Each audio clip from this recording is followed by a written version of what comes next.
اعوذ باللہ من الشیطان الرجیم بسم اللہ الرحمن الرحیم یا ایہا الذین آمنوا کتب علیکم الصیام کما کتب علی الذین من قبلکم لعلکم تتقون ایاما معدودات فمن كان منكم مريضا أو على سفر فعدة من أيام أخر وعلى الذين يطيقونه فدية طعام مسكين فمن تطوع خيرا فهو خير له وأن تصوموا خير لكم إن كنتم تعلمون صدق الله العظيم۔ اللہ رب العزت نے سورۃ البقرہ کی آیت نمبر 183 اور 184 کی تلاوت کی توفیق عطا فرمائی۔ ان آیات مبارکہ میں اللہ رب العزت نے روزے کی تاریخ، فرضیت، اس کا مقصد اور اس کے فلسفہ کو بیان فرمایا ہے۔ قرآن پاک کی ان آیات کا ترجمہ یہ ہے، یا ایھا الذین آمنو، اے ایمان والو، کتب علیکم الصیام، تم پر روزے فرض کیے گئے ہیں، کما کتب علی الذین من قبلکم، جیسا کہ تم سے پہلے والے لوگوں پر روزے فرض کیے گئے تھے، لعلکم تتقون، تاکہ تم پرہیزگار بنو۔ روزوں کی فرضیت سابقہ امم میں بھی تھی اور ابتدائی اسلام میں بھی تھی، لیکن چند احکامات میں تبدیلی آئی۔ ابتدائی اسلام میں ایسا تھا کہ اگر آدمی افطار کرنے کے بعد سو جاتا تو روزہ اس پر فرض ہو جاتا اگلے دن کا، اور اس کو سحری کھانے کی اجازت نہیں تھی۔ کھانے پینے کی گنجائش اس وقت تک تھی کہ جب تک آدمی سو نہ جائے۔ تو یہ ایک سخت حکم تھا۔ ایک دفعہ ایک صحابی حضرت قیس ابن صرمہ انصاری رضی اللہ تعالی عنہ روزے کی حالت میں شام کے وقت جب گھر آئے، عین افطاری کے وقت، تو انہوں نے اپنی بیوی سے کہا کہ افطاری کا انتظام کرے۔ تو ان کی گھر والی افطاری کا انتظام کرنے کے لیے نکلی گھر سے باہر، تو ان کی آنکھ لگ گئی۔ جب ان کی گھر والی آئی تو یہ سو چکے تھے، تو اور پھر اگلے دن کا روزہ فرض ہو گیا، تو پہلے دن بھی تھکے ہارے اور بھوکے پیاسے تھے، اور اگلے دن کے روزے کی فرضیت کا آغاز بھی ہو گیا، تو دوپہر کے وقت یہ بے ہوش ہو کے گر گئے، جس پر قرآن پاک کی آیات نازل ہوئی، کلوا واشربوا حتی یتبین لکم الخیط الابیض من الخیط الاسود من الفجر، کہ تم اس وقت تک کھاؤ پیو جب تک صبح کی سفید دھاری سیاہ دھاری سے ممتاز ہو کر تم پر واضح نہ ہو جائے، یعنی صبح صادق یقینی طور سے ثابت نہ ہو جائے، اس وقت تک کھانے کی گنجائش ہے۔ تو اللہ تعالیٰ نے ایک رخصت عطا فرما دی، اور سحری کا کھانا برکت ہے، اور جیسا کہ آپ صلی اللہ علیہ وسلم کا ارشاد ہے، ان اللہ وملائکتہ یصلون علی المتسحرین، سحری کی برکت کیا ہے کہ اللہ تعالیٰ سحری کھانے والوں پر رحمت نازل فرماتے ہیں، اور فرشتے سحری کھانے والوں کے لیے مغفرت کی دعا کرتے ہیں۔ اس لیے سحری کھانے کا اہتمام ہونا چاہیے، اور ہماری سحری نیند کی نظر نہ ہو جائے۔ لیکن اس میں ایک بے احتیاطی ہوتی ہے اور ایک غلط فہمی ہے کہ سحری اس وقت تک کھائی جا سکتی ہے جب تک اذان ہوتی رہے۔ تو عموماً لوگ جن کی نیند جو دیر سے تاخیر سے جاگتے ہیں اور صبح صادق کا وقت ہو چکا ہوتا ہے، سحری کا وقت ختم ہو چکا ہوتا ہے اور اذانیں ہو رہی ہوتی ہیں، تو یہ حضرات کھانے پینے میں مشغول ہو جاتے ہیں، اور یہ کہتے ہیں کہ جناب ابھی تو وقت ہے۔ اور اس غلط فہمی کی وجہ اصل میں ایک روایت کو نامکمل پڑھا سنا گیا ہے، وہ اس کا سبب ہے۔ اور اس پر وہ لوگ روایت سناتے ہیں کہ آپ صلی اللہ علیہ وسلم کا ارشاد ہے کہ آپ نے حضرت بلال رضی اللہ تعالیٰ عنہ کی اذان سے متعلق یہ بات ارشاد فرمائی کہ جب حضرت بلال اذان دیں تو تم کھاتے پیتے رہا کرو۔ تو یہ غلط فہمی اس حدیث کو نامکمل سنانے، نامکمل سننے اور پڑھنے کی وجہ سے ہوئی ہے۔ یہ بخاری شریف کی روایت ہے، اور پوری روایت یہ ہے، آپ صلی اللہ علیہ وسلم نے ارشاد فرمایا، ان بلالا یؤذن بلیل فکلوا واشربوا حتی ینادی ابن ام مکتوم رضی اللہ عنہ۔ آپ صلی اللہ علیہ وسلم نے ارشاد فرمایا کہ جب بلال اذان دیں رات کے وقت تو تم کھاتے پیتے رہا کرو، کھاؤ پیو، یہاں تک کہ ابن ام مکتوم اذان دیں تو تم کھانے پینے سے رک جاؤ۔ حضرت بلال رضی اللہ تعالیٰ عنہ صبح صادق سے کچھ دیر پہلے رات کے وقت میں اذان دیا کرتے تھے، اور ان کے رات میں کے وقت میں اذان دینے کا مقصد بہت ساری وجوہات علماء نے بتائی ہیں۔ ایک وجہ یہ بھی تھی کہ وہ سوتے ہوئے کو جگاتے تھے، لیکن ابن مکتوم رضی اللہ تعالیٰ عنہ اس وقت اذان دیتے تھے جب صبح صادق ہو جاتی تھی،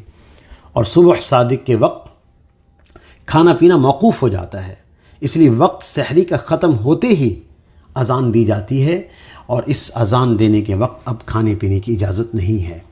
اسی وجہ سے فقہاء نے لکھا ہے کہ صبح صادق کا وقت داخل ہو چکا ہو اور اس وقت انسان اس جان بوجھ کر کھانا کھائے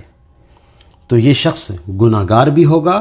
اور یہ اس شخص پر روزے کی قضا بھی لازم ہوگی۔ لہذا اس غلط فہمی سے نکلنا چاہیے۔ روزے کا جو مقصود ہے وہ اللہ رب العزت نے بیان فرمایا لعلکم تتقون، تاکہ تم پرہیزگار بن جاؤ۔ یاد رکھیے تقوی کسے کہتے ہیں؟ تقوی کی آسان تعریف یہ ہے، تقوی کہتے ہیں جن کاموں کا اللہ تعالیٰ نے کرنے کا حکم دیا ہے ان کو نہ کرنے سے بچنا، اور جن کاموں کو اللہ تعالیٰ نے نہ کرنے کا حکم دیا ہے ان کو کرنے سے بچنا۔ جیسے رمضان میں روزے کا حکم فرض ہے، تو فرضیت صوم کا معنی یہ ہے کہ انسان کھانے پینے سے رکے، تو اللہ تعالیٰ نے کھانے پینے سے روکا ہے روزے کی حالت میں، تو کھانے پینے سے بچنا۔ اور جب وقت افطاری کا ہو جاتا ہے اس وقت کھانے پینے کا حکم ہے، تو اس وقت کھانا پینا نہ کھانے سے بچنا ہے، یعنی کھانا پینا ہے۔ اسی طرح نماز کا حکم فرض ہے تو نماز کو چھوڑنے سے بچنا ہے۔ تو تقوی کہتے ہیں جن کاموں کو اللہ تعالیٰ نے کرنے کا حکم دیا ہے ان کو نہ کرنے سے بچنا، اور جن کو نہ کرنے کا حکم دیا ہے ان کو کرنے سے بچنا۔ اللہ جل شانہ کی طرف سے یہ بہت بڑی نعمت ہے اور احسان ہے اللہ کا کہ جب بھی انسان روزہ رکھتا ہے اللہ تعالیٰ اس کے دل میں ایک تقوی کی شمع روشن فرما دیتے ہیں۔ کیسے ہی گیا گزرا انسان کیوں نہ ہو، ایک وہ نوجوان جس میں سرکشی کی طاقتیں عروج پر ہوں، روزہ رکھتے ہی وہ کھانا پینا نہیں کھاتا۔ لہٰذا یہ جو لوگ ایک بات کہتے ہیں بعض لوگ کہ جی ہم سے گناہ نہیں چھوٹتے، اللہ کی نافرمانی نہیں چھوٹتی، ہم ماحول سے مجبور ہیں، ہم کیا کریں؟ اللہ رب العزت نے آنکھوں کے سامنے یہ بات رکھ دی، مشاہدہ کروا دیا، جس کو انسان خود دیکھ رہا ہے، محسوس کر رہا ہے کہ ایک سرکش نوجوان، اور وہ روزہ رکھ لیتا ہے، اور روزہ رکھنے کے بعد بند کمرے میں جاتا ہے جہاں کھانا بھی ہے پینا بھی ہے، اور وہ انسان اس کو نہیں کھاتا نہ پیتا ہے۔ تو اس سے کوئی کہے کہ آپ نے کیوں نہیں کھایا اور پیا، یہ کہتا ہے کہ میں نے اللہ سے وعدہ کر رکھا ہے، اور یہ کہتا ہے کہ مجھے اللہ دیکھ رہا تھا۔ بس یہی قوت اور طاقت کاش کے 11 مہینے تک بڑھ جائے کہ مجھے اللہ دیکھ رہا ہے، اور انسان تھوڑا سا سوچے کہ کتنی قوت اور ہمت اس کے اندر اللہ تعالیٰ نے پیدا کر دی ہے کہ اس انسان نے ان چیزوں کو چھوڑ دیا ہے جس پر اس کا مدار زندگی ہے۔ کھائے پیے بغیر انسان زندہ نہیں رہ سکتا، اس نے ان چیزوں کو چھوڑا ہے جس پر اس کا مدار زندگی ہے، تو یہ انسان ان چیزوں کو آسانی سے چھوڑ سکتا ہے جس پر اس کا مدار زندگی نہیں ہے۔ یہ گناہ کرنا، حرام کھانا، حق تلفی کرنا، اللہ کو ناراض کرنا، یہ گناہ پر اس انسان کی مدار زندگی نہیں ہے، تو کتنا آسان ہے اس کے لیے چھوڑنا۔ بس یہ انسان ذرا ہمت تو کرے۔ یہاں ایک چھوٹا سا ارشاد شیخ احمد سرہندی رحمۃ اللہ علیہ مجدد الفسانی کا یاد آ رہا ہے، عرض کرتا چلوں۔ حضرت مجدد الفسانی شیخ احمد سرہندی رحمۃ اللہ علیہ فرماتے تھے کہ رمضان کے لمحات اور اس کی برکتیں ایسی ہیں کہ جو آدمی اس رمضان المبارک کے مہینے میں کسی بھی ایک نیکی پر مداومت یعنی ہمیشگی کر لے، اللہ تعالیٰ اس کو پورا سال اس نیکی کی توفیق عطا فرما دیں گے۔ اگر کسی گناہ کو چھوڑنے کا عزم کر لے، اور جب کہ اللہ نے اس کے اسباب پیدا کر دیے ہیں، شیاطین کو اللہ نے قید کر دیا ہے، جہنم کے دروازے سارے بند کر دیے گئے ہیں، جنت کے سارے دروازے کھول دیے گئے ہیں، اور دریاؤں میں مچھلیاں تک اس کے حق میں مغفرت کی دعا کر رہی ہیں، فرشتے اس کے لیے مغفرت کی دعا میں لگے ہوئے ہیں، اللہ نے کتنے اسباب نیکی کے اس کے لیے جمع کر دیے، پورا ماحول اللہ نے بنا دیا۔ اب یہ انسان ذرا ہمت کر کے گناہوں کو چھوڑ دے، انشاءاللہ اللہ تعالیٰ پورا سال گناہوں سے بچنے کی توفیق عطا فرما دیں گے، اور پھر اللہ جل شانہ ایسی عادت بنا دیں گے کہ جیسے انسان کی گناہ کرنے کی عادت ہو جاتی ہے، اس کو چھوڑ نہیں پاتا، رمضان کی برکت سے نیکیوں کی عادت ہو جاتی ہے، پھر انسان قرآن کی تلاوت نہیں چھوڑ پاتا، نماز نہیں چھوڑ پاتا، اور اس کا ظاہری اثر انسان کی طبیعت پر ایسا ہوتا ہے کہ یہی بندہ جس نے رمضان کے روزے رکھے ہوتے ہیں، جب عید کا دن آتا ہے تو کچھ کھانے پینے لگتا ہے تو جھجکتا ہے کہ میرا روزہ ہے، ڈرتا ہے، لیکن پھر احساس ہوتا ہے کہ نہیں آج تو عید کا دن ہے، روزہ نہیں ہے۔ تو ایسی جھجک اور رکاوٹ اللہ تعالیٰ گناہوں کے بارے میں اس انسان کے دل میں اس رمضان کی برکت سے پیدا کر دیں گے۔ یہ ہے لعلکم تتقون، روزے کا فلسفہ بھی اور روزے کا مقصد بھی۔ اور اگلی بات،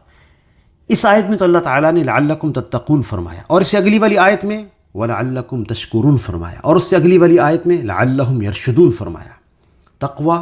شکر گزاری، ہدایت۔ یاد رکھیے گا، روزے کی برکت سے شکر گزاری کی نعمت انسان کو ملتی ہے، اس کی توفیق ملتی ہے۔ دراصل انسان کو نعمت کا احساس تب ہوتا ہے جب وہ نعمت اس کے پاس نہ رہے۔ ماں باپ جب زندہ ہوتے ہیں تو انسان کو احساس اور قدر نہیں ہوتی، لیکن جب جاتے ہیں دنیا سے تو انسان کو اپنی اس نعمت کا احساس ہوتا ہے۔ تو ایک نظام ہے کہ جب انسان کو نعمت کا احساس تب ہوتا ہے جب وہ نعمت اس کے پاس نہ رہے۔ تو جب یہ انسان دن بھر بھوکا اور پیاسا ہوتا ہے اور پھر جب روزہ افطار کرتا ہے، پانی پیتا ہے اور لقمہ کھجور کا لیتا ہے یا کسی چیز کا، تو اس کو اس نعمت کی شکر گزاری کا احساس ہوتا ہے کہ پانی کتنی بڑی اللہ کی نعمت ہے، یہ کھانا کتنی بڑی اللہ کی نعمت ہے۔ اللہ تعالیٰ یہ مشاہدہ اس کو کرواتے ہیں، اس کے منہ سے نکلتا ہے الحمدللہ، الحمدللہ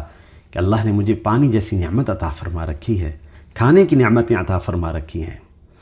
اور ایک بات یاد رہے، جس انسان کے دل میں شکر گزاری کی کیفیت نہ ہو، نعمتوں پر شکر ادا نہ کرتا ہو، تو یہ انسان جس کو اللہ نے بہت نعمتیں دے رکھی ہیں، کسی ایسے انسان کو دیکھے گا کہ جس کے پاس نعمت نہیں ہے، اس کو دیکھ کر اس کو اپنی نعمتوں کے ہونے کی وجہ سے اس کے دل میں تکبر پیدا ہو جائے گا۔ اور جس انسان کو اللہ تعالیٰ نے شکر گزاری کی توفیق نہیں دے رکھی، اس کی عادت نہیں ہے نعمتوں پر شکر ادا کرنا، اگر کسی کے پاس ایسی نعمت دیکھے گا جو اس کے پاس نہیں ہے، اس کے دل میں اس نعمت کے بارے میں حسد پیدا ہو جائے گا۔ اور لیکن اگر شکر گزاری کی توفیق مل جائے، اللہ پاک تکبر سے بھی حفاظت فرمائیں گے اور اللہ رب العزت جو ہے وہ حسد سے بھی حفاظت فرمائیں گے۔ یہ اعلیٰ درجے کی ہدایت ہے جو روزے کی برکت سے اللہ بندے کو عطا فرماتے ہیں۔ اب ان آیات کی طرف غور فرما لیجیے گا۔ ایام معدودات، یہ گنتی کے چند دن ہیں، زیادہ دن نہیں ہے، ایک ماہ ہے تقریباً، 29 دن ہے یا 30 دن ہے، تو اس لیے ان روزوں کا اہتمام کرنا چاہیے۔ اور پھر اللہ جل شانہ نے اس رمضان کے روزوں میں آسانی فرمائی ہے، یرید اللہ بکم اليسر ولا یرید بکم العسر، اللہ تعالیٰ تم سے آسانی چاہتے ہیں، اللہ جل شانہ تم سے تنگی نہیں چاہتے۔ اس لیے جو شخص مریض ہو یا مسافر ہو، اس کے لیے حکم یہ ہے کہ فعدۃ من ایام اخر، ایسا مریض روزہ رکھنے سے اس کا مرض بڑھ جائے گا، ایسا مسافر جو مشقت میں ہے، اور مسافر کی مطلق آسانی ہے کہ روزہ نہ رکھے، اور مسافر کے بارے میں آپ جانتے ہیں 48 میل یعنی 78 کلومیٹر اس کا سفر ہو تو یہ مسافر شرعی کہلاتا ہے، اس کو رخصت ہے کہ یہ روزہ نہ رکھے۔ لیکن ساتھ ہی اللہ نے فرمایا فعدۃ من ایام اخر، یہ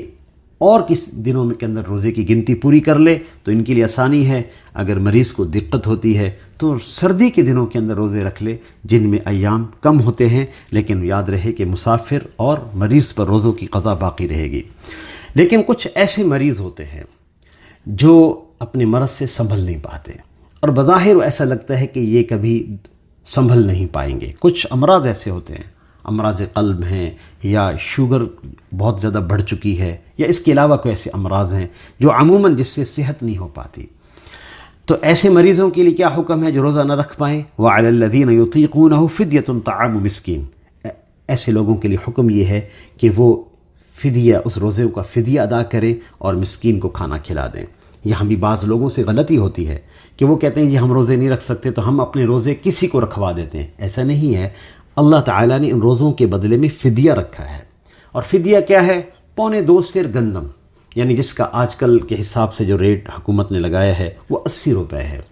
80 روپے ایک روزے کا فدیہ ہے۔ زیادہ دینا چاہتے ہیں 100 روپے لگا لیں تو ایک روزے کا فدیہ 100 روپے ہے۔ 3000 روپے ایسے آدمی کو دے دیجئے جو زکوٰۃ کا مستحق ہے، آپ کے روزوں کا فدیہ ادا ہو گیا۔ فمن تطوع خیرا فهو خیر اللہ وان تصوموا خیر لکم ان کنتم تعلمون۔ تو روزے رکھنا تمہارے حق میں بہت بہتر ہے اگر تم اس بات کو جانتے ہو۔ اس لیے گزارش یہ ہے کہ روزوں کا اہتمام کیا جائے اور اس کے جو مقاصد ہیں ان کو بھی حاصل کرنے کی نیت کی جائے۔ اللہ رب العزت سے دعا ہے کہ اللہ تعالی ہم سب کو عمل کرنے کی توفیق عطا فرمائے۔ وآخر دعوانا ان الحمد للہ رب العالمین۔